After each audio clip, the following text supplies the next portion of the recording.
Israel और Iran के बीच जंग का आज 5वां दिन है। ऐसे में दोनों तरफ से हमले और भी भारी हो रहे हैं। तबाही की तस्वीरें सामने आ रही हैं। टेल अवीव से लेकर तेहरान तक सायरन, बम धमाके और मिसाइलों की आवाज से थर्राए हुए हैं। तेहरान में इजरायली हमले से सरकारी टेलीविजन स्टेशन में सीधा प्रसारण बाधित हो गया। लाइव टेलीकास्ट की तस्वीरें भी सामने आई। उस दौरान धमाके की आवाज सुनाई दी, जिसके बाद स्टूडियो में धूल भर गई। हमले से पहले इजरायल ने इलाके को खाली करने की चेतावनी दी है। ये आप देख सकते हैं किस तरीके से जो स्टूडियो था जहां पर लाइव बुलेटिन चल रहा था, उस दौरान ये हमला हुआ। और ऐसे में अभी फिलहाल एंकर जो वहां पर मौजूद थी वो सही सलामत है। ये वही की तस्वीरें आप देख रहे हैं। ईरान पर इजरायली हमला जिस तरीके से लगातार हो रहा है, आज उसका 5वां दिन है और उसका नजारा ये लाइव बुलेटिन में नजर आया।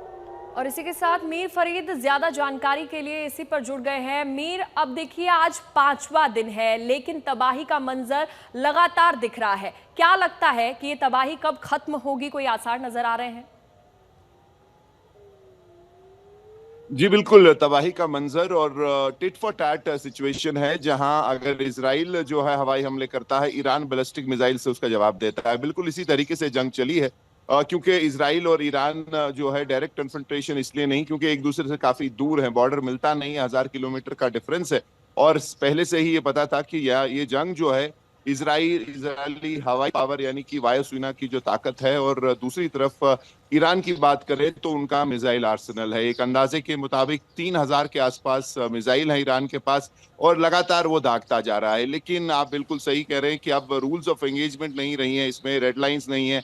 इजराइल ने पहले दिन जो हमला किया था सिर्फ ईरान की मिलिट्री इंस्टॉलेशंस पे किया था, न्यूक्लियर साइट्स पे कहा था। लेकिन धीरे धीरे जब ईरान ने जवाब दिया, अब जो है सिविलियन एरिया भी टारगेट हो रहे हैं। कल जो ईरान का स्टेट ब्रॉडकास्टर है उसके जो हेडक्वार्टर्स है तेहरान में, उस पे एक जो है एरियल रेड हुआ, हवाई हमला हुआ, और उसमें लाइव टेलीकास्ट तब खबर का चल रहा था जब बम गिरे, तो बड़े ड्रामेटिक विजुअल्स थे। और उसके बाद ईरान ने भी कहा कि वो इसका पलटवार, फिर एक बार उन्हें मिसाइल हमले किए। लेकिन अब देखना यह है कि क्या ईरान के पास इतना मिलिट्री डेप्थ है, क्या कितने दिन तक वो सस्टेन कर सकता है। क्योंकि इजराइल की बात करें तो साफ तौर पे इजराइल जरूर फ्रंट पे है, लेकिन पीछे उस पे उसके अमेरिका जैसा सुपर पावर है जो लगातार उसका जो मिलिट्री इन्वेंट्री है उसको रिफर्बिश कर रहा है, लगातार उसको सप्लाई दे रहा है। वहीं अगर आप डिप्लोमेटिक ये एफर्ट्स की देखने बात वाली करें बात तो होगी। और इसी हमले को देखते हुए इजरायल में कई इलाकों को खाली भी करवा दिया गया है। चलिए मीर फरीद, शुक्रिया आपका तमाम जानकारी देने के लिए। वहीं इजरायल ईरान जंग के बीच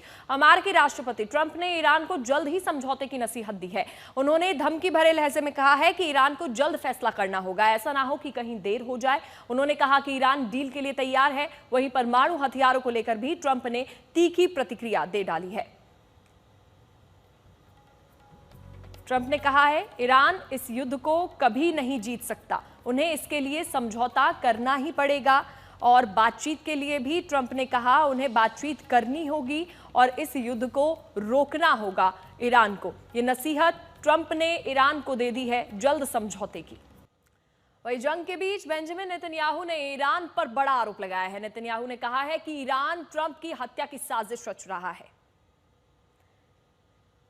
ईरान के इस्लामी शासन ने अमेरिकी राष्ट्रपति ट्रंप की हत्या की साजिश रची। ईरान अमेरिकी राष्ट्रपति को दुश्मन नंबर 1 मानता है, ये नेतन्याहू ने कहा है।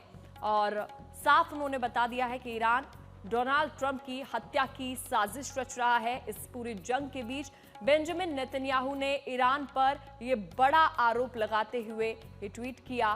नेतन्याहू ने यह कहा है कि ईरान ये बड़ी साजिश रच रहा है।